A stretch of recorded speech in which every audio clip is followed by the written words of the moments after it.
मेरे साथ इन चुनावों को लेकर के चर्चा करने के लिए खास मेहमान जुड़ गए हैं। रास बिहारी जी हैं, राजनीतिक विश्लेषक, हमारे साथ स्टूडियो से जुड़ गए हैं। बहुत स्वागत है रास बिहारी जी आपका। राहुल लाल जी भी राजनीतिक विश्लेषक मेरे साथ स्टूडियो में मौजूद हैं। बहुत स्वागत है राहुल जी आपका। फिरोज बख्त मेरे साथ राजनीतिक विश्लेषक हैं, वो भी जुड़ गए हैं। साथ में कुंतल कृष्णा, प्रवक्ता बीजेपी, उमाशंकर पांडे, प्रवक्ता कांग्रेस। बहुत स्वागत है आप लोगों का भारत एक्सप्रेस में। शुरुआत में रास बिहारी जी आपसे कर लेती हूँ। हमने वोटिंग ट्रेंड भी देख लिया, परसेंटेज भी देख लिया, बहुत ज़्यादा फर्क नहीं है। पहले के 4 चरणों में भी कमोबेश यही तस्वीर देखने को मिली थी। हालांकि अभी आधे से भी कम वक्त अभी हुआ है, 1 बजे तक का हमें इंतजार करना चाहिए। लेकिन ये जो वोटिंग परसेंटेज है, क्या संदेश दे रहे हैं? जनता क्यों नहीं इस बार चुनावों में बढ़ चढ़ करके वोट कास्ट करने के लिए पहुंच रही है? देखिए, पिछली बार भी पश्चिम बंगाल सबसे ज़्यादा मतदान प्रतिशत में आगे रहा और इस बार भी दिखाई दे रहा है। हालांकि मतदान पहले के मुकाबले कम है जी, लेकिन बंगाल में सबसे ज़्यादा लोग मतदान करने निकले हैं। हर चरण में मतदान थोड़ा कम रहा है, तो दूसरे नंबर पे उड़ीसा जहाँ 73% मतदान रहा है जी। और अगर देखेंगे तो बिहार, जो कहते हैं कि राजनीति सोच बहुत ज़्यादा रखता है, वहाँ सबसे कम 57% रहा। जम्मू कश्मीर एक अलग अब बात है कि वहाँ उसको चर्चा में नहीं लाना चाहिए, क्योंकि अभी वहाँ से दोबारा से लोकतंत्र वहाँ पनप रहा है, तो लोग आ रहे हैं। जो डर का और आतंक का माहौल था वो समाप्त हो रहा है, लोग बड़ी संख्या में वोट देने आ रहे हैं, ये एक अच्छी बात है। लेकिन मतदान प्रतिशत कम है तो इसका असर किस पे होगा ये तो 4 जून ही बताएगा। लेकिन अगर बंगाल में मतदान प्रतिशत कम है तो, क्योंकि पिछली बार जो आज 7 सीटों में मतदान हो रहा है जी, उसमें से 4 टीएमसी और 4 बीजेपी जीती थी। बीजेपी का वोट 2014 के मुकाबले कई गुना वहाँ बढ़ा है और इस बार भी कांटे की टक्कर है। लेकिन अगर वहाँ मतदान कम है या ज़्यादा है वो उससे फ़र्क नहीं पड़ रहा है। लेकिन इस बार एक बात और भी है कि जिस तरह से हिंसा पश्चिम बंगाल में होती रही है जी, इस बार उतनी हिंसा नहीं है। हिंसा तो है लेकिन जिस तरह की मारकाट, बम धमाके होते थे, हो तो अब भी रहे लेकिन बहुत कम है। इस बार खबरें कम हैं, घटनाएं बहुत कम हैं।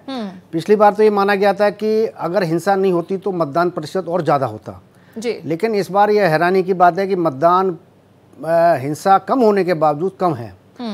तो इसके दूसरे का कारण भी हो सकते हैं कि ममता बनर्जी से भी नाराज़गी हो सकती है और भारतीय जनता पार्टी को प्रति लोगों का उत्साह बढ़ रहा है, ये भी हम देख रहे हैं। लेकिन जिस तरह से उत्तर प्रदेश में और बिहार में, महाराष्ट्र में भी पिछली बार भी कम था, इस बार भी कम है और इस बार पिछली बार से भी कम है। बिल्कुल 15% के आसपास ही अभी तक महाराष्ट्र में 11 बजे तक के आंकड़े। और इसी तरह देखेंगे तो उत्तर प्रदेश में ठीक है 27% अगर है जी, तो उत्तर प्रदेश मुझे लगता है सही दिशा में जा रहा है मतदान के लिए। लेकिन बिहार में कम आ रहा है, झारखंड में कम है। तो इसका मतलब या तो बहुत भयानक वो गर्मी है, क्योंकि 2-3-4 दिन से जो गर्मी पड़ रही है। ठीक है रास बिहारी जी, गर्मी को हम एक वजह मान सकते हैं, लेकिन फिर ये गर्मी का असर तो उन रैलियों पर भी पड़ना चाहिए। रैलियों में जम कर भीड़ जो है वो उमड़ पड़ती है, इतना कि पंडाल तक छोटा पड़ जाता है। फिर चाहे वो बीजेपी के खेमे की बात की जाए या कांग्रेस के खेमे की, लेकिन वो गर्मी का असर सिर्फ वोटिंग के समय में क्यों दिखाई दे रहा है और उन रैलियों में क्यों नहीं दिखाई देता? या तो फिर हम ये मान लें कि रैलियों में जो भीड़ है वो जुटाई जाती है और किस तरह से जुटाई जाती है उस पर मैं टिप्पणी नहीं करना चाहूंगी। राहुल जी, आपका कमेंट इसको लेकर। देखिए, जो सवाल है कि मतदान प्रतिशत क्यों कम हो रहा है, सोचने तो हमें लग रहा है कि जो मतदान प्रतिशत कम होने की स्थिति दिख रही है और इस चुनाव में जब भी हम लोग ग्राउंड पे जा रहे हैं, दूसरे पत्रकारों से भी बातचीत कर रहे हैं, हर किसी का अनुभव एक तरह से यही कहा जा रहा है कि ये चुनाव काफी एक तरह से एक एनर्जी के साथ ये चुनाव नहीं हो रहा है। मान लीजिए हम लोग 2014 के लोकसभा चुनाव को देखें, 2019 के लोकसभा चुनाव को देखें, उन लोकसभा चुनाव में एक तरह से एक एनर्जी होती थी, एक वेव की स्थिति होती थी उसमें। लेकिन इस बार इसमें उस तरह से कोई एक्स्ट्रा ऑर्डिनरी वेव नजर नहीं आ रहा है। तो ये एक चीज है जिसमें कि कोई लहर वाले चुनाव नहीं है और लहर का चुनाव नहीं है। देखिए, इस कारण से क्या हो रहा है, ये चुनाव अगर उत्तर प्रदेश जैसे राज्यों की बात करें, बिहार की बात करें, ये चुनाव कहीं न कहीं बिल्कुल लोकल, जैसे हम लोग कहते थे ना कि लोकसभा के चुनाव हो रहे हैं प्रीति जी, तो उसमें बड़े मामलों के आधार पे लोग वोटिंग करते थे, लेकिन इसमें वोटिंग पैटर्न भी हम लोगों को बदलता हुआ दिख रहा है। आप जो कह रहे हैं कि लहर नहीं है, मैं ये समझू क्या 2019 में जिस लहर का जिक्र, जो नाम आप नहीं ले रहे हैं वो मैं ले लेती हूँ, मोदी लहर थी 2019 में, सबने देखा जो आंकड़े थे। आप ये मान रहे हैं कि इस बार वो फैक्टर कुछ कम पड़ा है क्या? देखिए 2014 में मोदी जी आए थे, काफी आश्वासनों के साथ आए थे, उस समय जनता ने काफी ज्यादा विश्वास किया। 2019 में राष्ट्रवाद की लहर थी। पुलवामा के प्रकरण के बाद एक बड़ी राष्ट्रवाद की स्थिति ने पूरे चुनाव को, आप देखिए कि उस कैंपेन को एक अलग स्थिति, अलग स्टेज में पहुंचा दिया था। लेकिन इस बार जो अगर देखें हम लोग कि राम मंदिर का लहर का मामला अगर हम लोग देखें, हमें लग रहा है कि राम मंदिर का मामला पहले ही पीक पे पहुंच के, चूंकि 22 जनवरी को हुआ और वो पीक पे पहुंच के फिर डाउन हो गया। इसके कई तरह के संकेत हम लोगों को दिखते हैं। खुद अगर फैजाबाद लोकसभा सीट को भी देखें वहां पे, तो लल्लू सिंह जो है कि वो वहां पे बीजेपी के प्रत्याशी, उनके लिए रास्ते आसान नहीं है, कांटे के टक्कर में गिरे हुए हैं। कुंतल जी, आपका रुख करते हुए प्रधानमंत्री नरेंद्र मोदी को भी हम सुन रहे हैं, मेरे साथ दो मेहमान भी लगातार बने हुए हैं। सबका ये कहना है कि 2019 और 14 के मुकाबले इस बार मुद्दे बहुत कम समझ में आ रहे हैं। जो मुद्दे हैं वो पहले भी सुन चुके हैं और लोग शायद थक चुके हैं कि 10 साल का वक्त हो गया, अब इन मुद्दों को कितनी बार आप बताएंगे, गिनाएंगे। राम मंदिर की एक उम्मीद थी, वो पूरी हो चुकी है। अब इसको आप वोटों में तब्दील होते हुए नतीजों में देख रहे हैं, या आपको लगता है कि जल्दबाजी हो गई और कुछ और मुद्दे ढूंढ करके लाने चाहिए, तो होमवर्क कुछ कम हुआ? जी, भारतीय जनता पार्टी ये चुनाव शुद्ध रूप से अपने पिछले 10 साल के रिपोर्ट कार्ड पे लड़ रही है। जो हमने विकास किया है और जो हमारे पास विकास करने की योजना है, हमारे लिए मुद्दा वही है। हमारे लिए सबसे पहला मुद्दा विकास का है। आप, मैं सुन रहा था, राहुल जी भी कह रहे थे, राम मंदिर हमारे लिए मुद्दा, राजनीतिक मुद्दा नहीं है। राम मंदिर तो हमारा एक प्रतिबद्धता थी, हमारा एक वचन था राष्ट्र के लिए, जो हो गया। राम मंदिर हमारे लिए राजनीतिक मुद्दा नहीं है। हाँ, ये सच्चाई है कि राम मंदिर हमारे वक्त में ही ये पुनीत कार्य होना था। माननीय नरेंद्र मोदी जी के प्रधानमंत्री रहते हुए ये इतिहास में एक पुनीत कार्य होना था, वो हो गया। परंतु हमारे लिए मुद्दा सिर्फ और सिर्फ हमारे 10 साल का रिपोर्ट कार्ड, 10 साल का रिपोर्ट कार्ड है। मुद्दा राम मंदिर नहीं था। उमा शंकर पांडे जी, आपका रुख करते हुए, क्या राम मंदिर मुद्दा नहीं था? क्योंकि मंच पर और जितने भी बीजेपी के विज्ञापन है उसमें तो मैं सुन रही हूँ, जो राम को लाए हम उनको लाएंगे, लेकिन यहाँ पर कुंतल जी सीधे इनकार करते हुए, राम मंदिर मुद्दा नहीं था, विपक्ष इसको मुद्दा बनाता रहा, हम तो विकास कार्यों को जनता के बीच रखते रहे हैं। राम मंदिर मुद्दा नहीं है, यहाँ पर कुंतल जी ये दावा कर रहे हैं, हमारा मुद्दा नहीं था, हम तो सिर्फ विकास के कार्यों को गिना करके जनता के बीच पहुंच रहे हैं 10 साल का रिपोर्ट कार्ड लेकर के। देखिए प्रीति जी, पहली बात तो ये है कि प्रधानमंत्री जी जितना झूठ बोलते हैं और उनके चेले चापड़, उनके जो भाजपा के दूसरे लोग हैं, वो उनको फॉलो करते हुए झूठ की पराकाष्ठा पार कर देते हैं। अब राम मंदिर की बात आई है प्रीति जी, तो राम मंदिर से ही शुरू करते हैं। प्रधानमंत्री जी ने पहले भाषण में कहा, चुनाव घोषित होने के पहले, कि राम मंदिर हमारे लिए मुद्दा नहीं है, जो भाजपा के साथी बोल रहे हैं। और जब चुनाव आया तो कहने लगे कि हमको 400 सीटें दे दीजिए, नहीं तो इंडिया वाले आके बाबरी ताला लगा देंगे। अब ये प्रधानमंत्री का जो दोहरा चरित्र है वो देश देख रहा है। ऐसे हर मुद्दे पर प्रधानमंत्री जी का दोहरा चरित्र उजागर होता है। अभी बनारस में इन मीडिया पर्सन को इंटरव्यू करते हुए मोदी जी ने कहा कि मैं हिंदू मुस्लिम नहीं करना चाहता जी, और उसके पहले क्या भाषण दे रहे थे?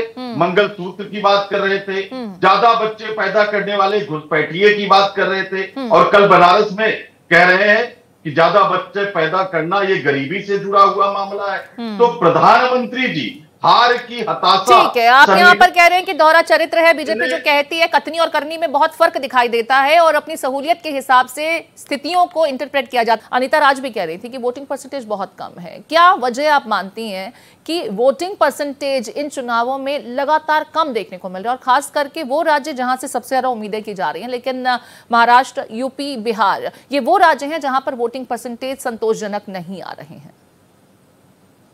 देखिए, मुझे लगता है कि वाकई में वोट देना चाहिए सब लोगों को। लोगों में शायद उदासीनता है और न्यू जनरेशन जो एक उत्साह होना चाहिए उसमें कुछ कमी जरूर है।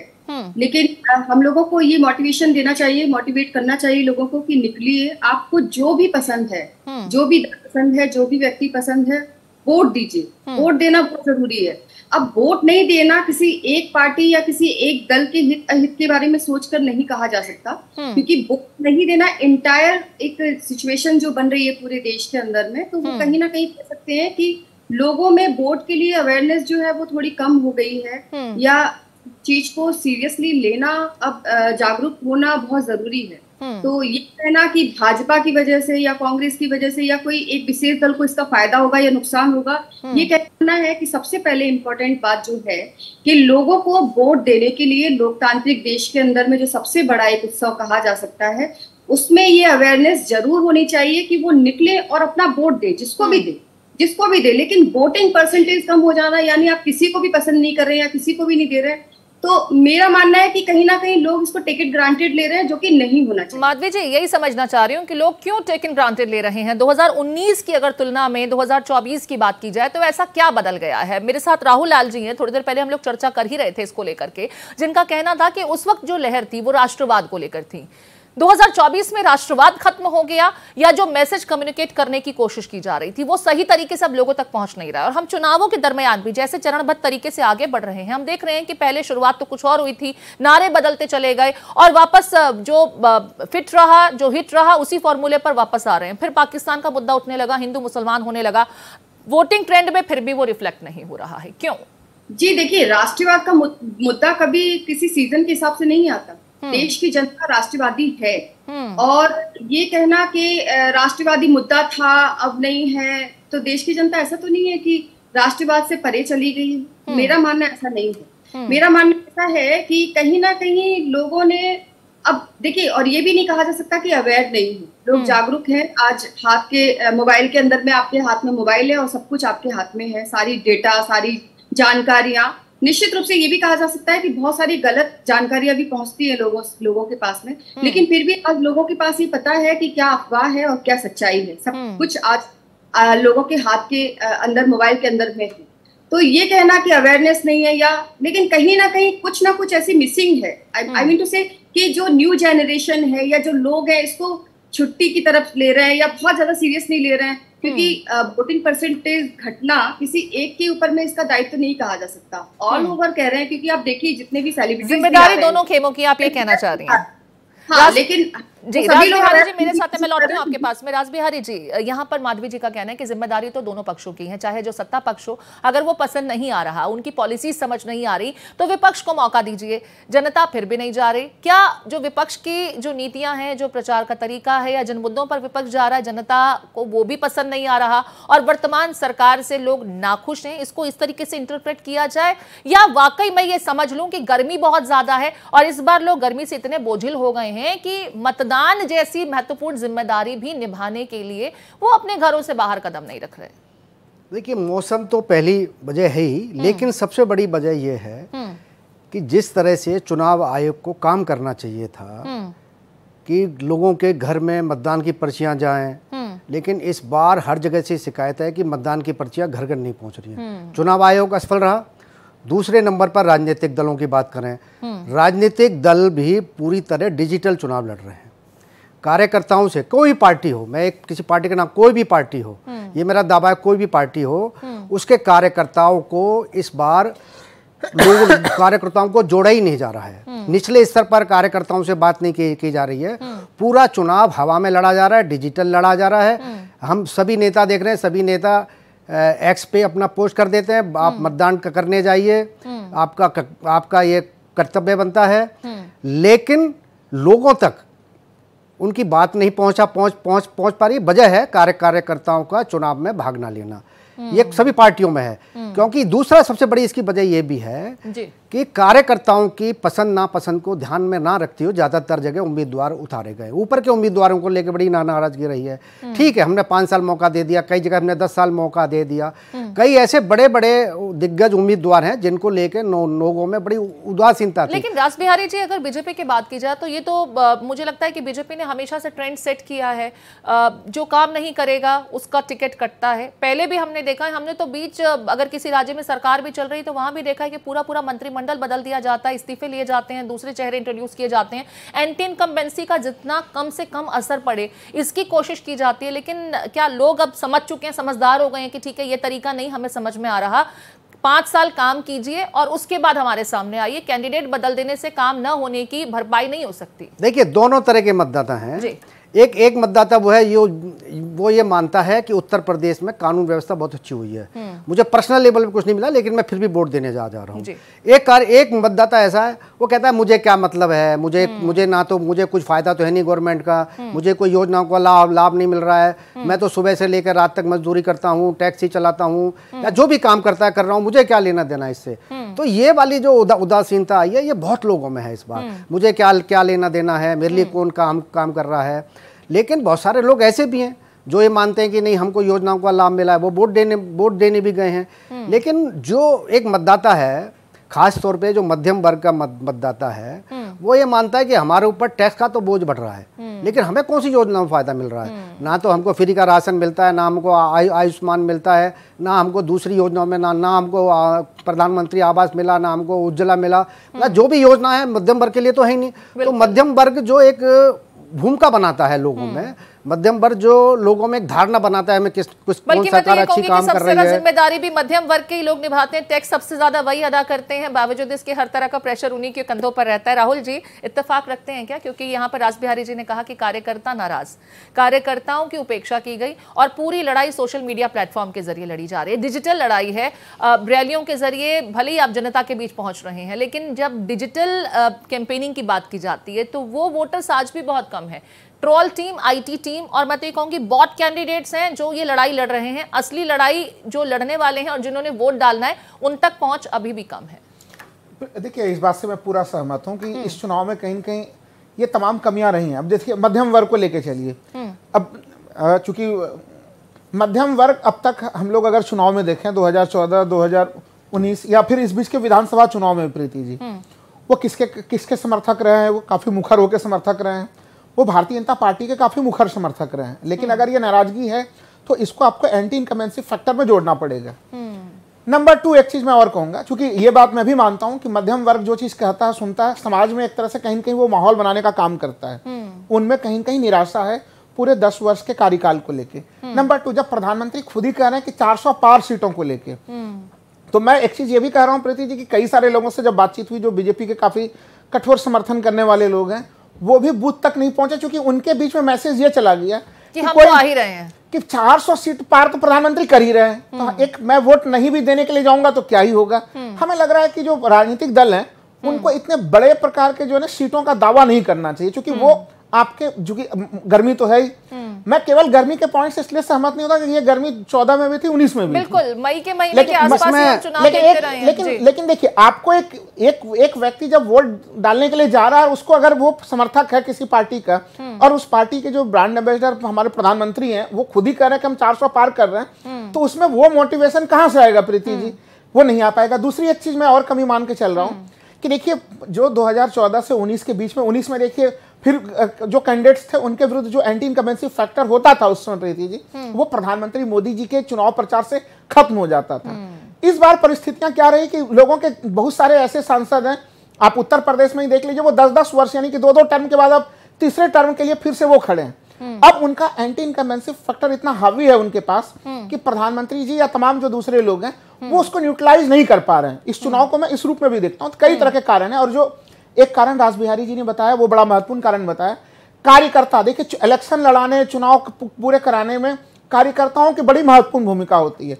कार्यकर्ताओं को लेकर देखिए, बीजेपी सबसे बड़ी पार्टी है, उसकी भूमिका भी कार्यकर्ताओं के साथ हमने सही नहीं देखी। और विपक्षी जो गठबंधन है वहां पे भी एक तरह से कार्यकर्ताओं के साथ जो संवाद की स्थिति होनी चाहिए थी, इस बात से मैं बड़ा सहमत हूं कि चुनाव को बिल्कुल हवा हवाई अपने डिजिटल मोड में कर दिया। के बीच में भी वहां पर तो मुझे लगता है कि दल बदल की जो स्थितियां थी वो भी लोगों ने देखा है, और जनता में एक मैसेज गलत जाता है कि आप में तो स्टेबिलिटी ही नहीं है, आपके अपने छोड़ करके भाजपाई हुए जा रहे हैं, कमल खिल रहा है। अब गुजरात में देखिए लोगों ने पोस्टर लगा लिया था कि भाई एक कर दीजिए रिजर्वेशन कि भाई कांग्रेस से आए हुए कितने लोगों को लिया जाएगा और ओरिजिनल कितने लोगों को आप टिकट दीजिएगा, एक हम लोगों को यहाँ पे भी आरक्षण दे दीजिए। तो अगर देखिए चीजें इस तरह से चीजें हो रही हैं तो जनता में कैसा मैसेज जाएगा और कार्यकर्ताओं में कैसा मैसेज? उमा शंकर जी का मैं रुख कर रही हूँ। उमा शंकर जी, आज का दिन कांग्रेस पार्टी के लिए बहुत अहम है, क्योंकि कांग्रेस का सबसे बड़ा चेहरा जो इन चुनावों में है, उन्होंने जिस तरीके से रायबरेली को ऑप्ट किया और अमेठी को छोड़ दिया, केएल शर्मा और राहुल गांधी को लेकर के क्या अभी तक फीडबैक आ रहा है? खास करके केएल शर्मा को लेकर के कमेंट चाहूंगी, क्योंकि बीजेपी तो लगातार इसके बाद प्रचार करती नजर आई कि राहुल गांधी अमेठी को लेकर के डर गए और वायनाड से भी डरे हुए थे, लिहाजा सेफ सीट का रुख किया, रायबरेली चले गए, लेकिन वो भी हार रहे हैं। माधवी जी का रुख करिए। माधवी जी, बीजेपी लगातार जैसे ही राहुल गांधी का नॉमिनेशन रायबरेली से हुआ, एक जनता के बीच जाकर के नैरेटिव सेट किया गया कि राहुल गांधी जी डर गए हैं, वायनाड में हार रहे हैं, अमेठी में पहले ही हार चुके थे, लिहाजा अमेठी दोबारा लौटे नहीं और अब रायबरेली पहुंचे, रायबरेली भी गवा देंगे। किस तरीके से लगता है कि इस नैरेटिव का पॉजिटिव आप लोगों को रिजल्ट मिलेगा? हालांकि अमेठी का रण तो आपके लिए बहुत आसान कर दिया कांग्रेस पार्टी ने, लेकिन फिर भी आपकी तैयारियों और आपके दावों में क्या सत्यता आप देख पा रही हैं? देखिए, भारतीय जनता पार्टी कार्डर बेस्ड पार्टी है और बेशक तैयार रहती है। आप लोगों ने देखा होगा कि चुनाव खत्म होने के बाद भी हमारी जो कार्डर बेस्ड पार्टी होने के नाते लोगों से मिलना, कार्यकर्ताओं के साथ जुड़े रहना, लगातार बैठकें होना, ये हमारे लिए बहुत आम बात है। और रही बात राहुल गांधी की, तो ये लोग जो है वो चुनावी मोड पर आने के बाद सक्रिय होते हैं। चुनाव खत्म होते ही जिस दिन रिजल्ट आउट होता है वैसे ही ये आउट ऑफ इंडिया चले जाते हैं, अब भारत के बाहर निकल जाते हैं घूमने फिरने। ये पिछली बार, मैं अपने मन से कोई आरोप लगाने के लिए नहीं बोल रही हूँ, ये आप पिछले विगत इलेक्शनों में भी देख लें। या राहुल जी, मैं इसी सवाल को आपके पास ले जाती हूँ। राहुल गांधी अमेठी और रायबरेली इतना मुश्किल नहीं था उनके लिए। प्रियंका गांधी को बहुत आसानी के साथ में रायबरेली उतारा जा सकता था, लेकिन राहुल गांधी रायबरेली पहुंचे वायनाड के बाद भी। तो एक तो ये जो दावा किया जा रहा है कि वायनाड की जनता के साथ छल किया गया राहुल गांधी की तरफ से, और अमेठी को ऑप्ट ना करना।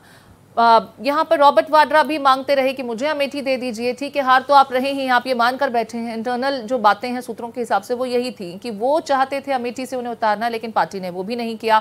राहुल गांधी खुद अमेठी नहीं गए, प्रियंका को इस बार भी लॉन्च नहीं किया गया।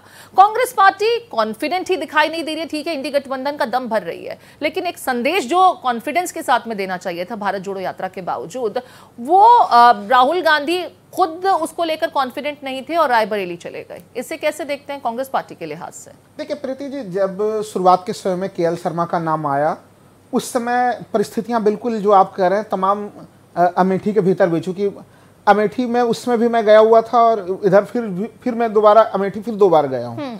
तो ये देखिए, वहां पे शुरुआत के समय जो कांग्रेस पार्टी के कार्यकर्ता है, वर्कर हैं, उनकी बड़ी आशा थी कि स्मृति ईरानी से एक एंटी इनकम्बेंसी फैक्टर था और वो चाहते थे कि गांधी परिवार से प्रियंका या राहुल में से कोई न कोई वहां पे खड़ा हो। केएल शर्मा के नाम ने उन्हें एक तरह से कहीं न कहीं मायूस किया था।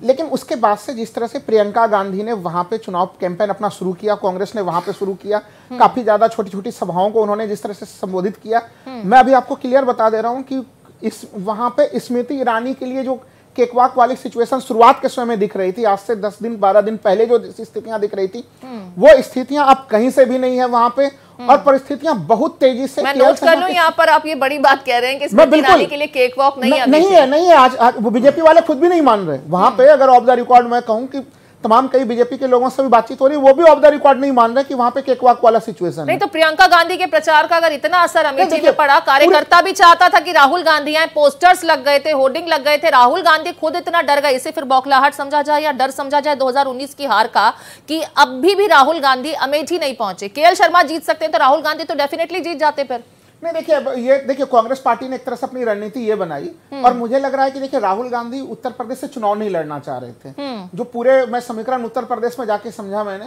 कि जब देखिए कन्नौज में जब अखिलेश यादव ने निर्णय लिया है जिस समय, यानी कि ये समाजवादी पार्टी और कांग्रेस दोनों के तरफ से संयुक्त तौर पे ये निर्णय लिया गया। वो ठीक है कि मीडिया में किस तरह से उसको कब इन लोगों ने प्रस्तुत किया, कैसे किया, लेकिन पार्टी ने एक तरह से अपने स्तर पे निर्णय वो पहले ही ले लिया था।